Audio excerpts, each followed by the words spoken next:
मी काल सांगितलं, पुन्हा सांगतो, उद्या पुन्हा विचारू नका. आमचं जवळपास अग्रीमेंट झालेलं आहे. फक्त शिवसेनेसोबत नाशिक आणि संभाजीनगरपैकी एक जागा आम्हाला मिळाली पाहिजे असा आमचा आग्रह आहे. आणि एनसीपीने आम्हाला पुण्याची जागा मागितलेली आहे. त्यामुळे या दोनच गोष्टींवर आमचं अडलं आहे, जे आम्ही सोडवून घेऊ.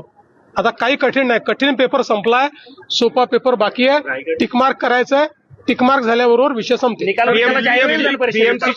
बीएमसीच्या संदर्भात युबीटीच्या नेत्यांनी तुमच्याशी चर्चा केल्याची माहिती पुढे आलेली आहे. युबीटीच्या नेत्यांनी माझ्याशी कुठली चर्चा नाही. सर, विधान परिषदेचा निकाल म्हणजे विधान परिषद जागा वाटप उद्यापर्यंत जाहीर होईल किंवा कोण कुठलेही लढतंय हे उद्या स्पष्ट होईल असं म्हणायचं. उद्या विधान परिषदेच्या कुठली जागा कोण लढतंय हे उद्यापर्यंत निश्चित होईल. एवढा लवकर कशा करता, एवढी घाई का करता तुम्ही?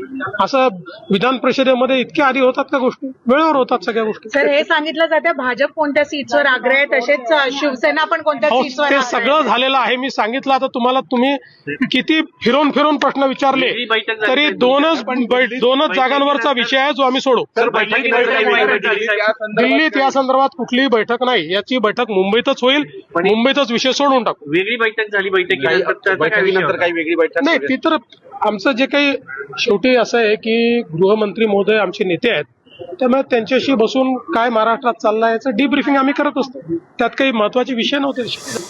17 जागामध्ये नेमकं तुमचं काय चाललंय सध्या? कारण काय चाललंय ते तुम्हाला उद्या कळेल ना. गणित सांगा सर, गणित सांगा. महायुतीचं गणित काय? महायुती 17 जागांवर लढवणार निवडणुका आणि 17 जागा जिंकणार. शिवसेना, राष्ट्रवादी आणि भाजप किती जागा लढवणार? काय फॉर्म्युला आहे? फॉर्म्युला आता तुम्हाला माहित आहे ना. फॉर्म्युला कालच मुख्यमंत्री महोदयांनी आपल्याशी मीडियावर बाईट देताना सांगितलेलं आहे. त्यामुळे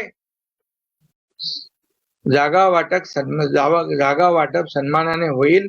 महायुतीमध्ये कुठलेही मतभेद नाहीत आणि महायुती एकजुटीने 17 जागा लढवेल आणि 17 जिंकेल हा विश्वास सन्मानानं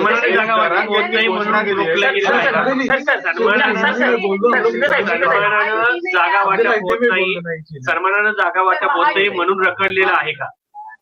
नाही, रखडलं म्हणजे अरे तुम्हाला अजून 1 तारखेपर्यंत फॉर्म भरायचे आहेत. काय तुम्ही एवढ्या घाईवर का? तुम्हाला आमच्यापेक्षा तुम्हाला जास्ती घाई आहे. शिंदे गुदमरले आहेत आधीच या पूर्ण सरकारमध्ये, असे संजय राऊत यांनी विधान केलंय विधान परिषदच्या सध्याच्या स्थितीला बघून. ते बोलतात फडणवीस सांगत आहेत मित्र आहे, पण आज भाजप आणि शिंदे एकत्र पुढे लढू शकत नाही असं संजय राऊत. हितेंद्र ठाकूर यावर मला काय भाष्य करायचं विधान परिषदेत आम्ही एकच सांगतो की महायुती मजबूत आहे. आम्ही एकत्र काम करतोय. एकत्र महाराष्ट्राचा विकास वेगाने सुरू आहे. याची पोटदुखी विरोधी पक्षाला आहे.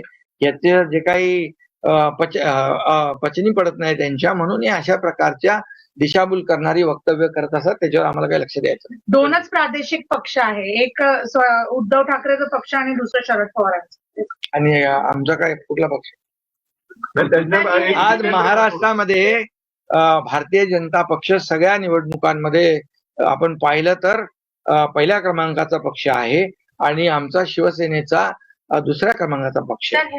त्यामुळे आता त्यांचे जे काही त्यांचे नंबर कुठे गेलेत ते त्यांनाच माहित नाहीये. त्यांचे नंबर जे आहेत ना, किती नंबरला गेलेत तेच त्यांना कळत नाहीये.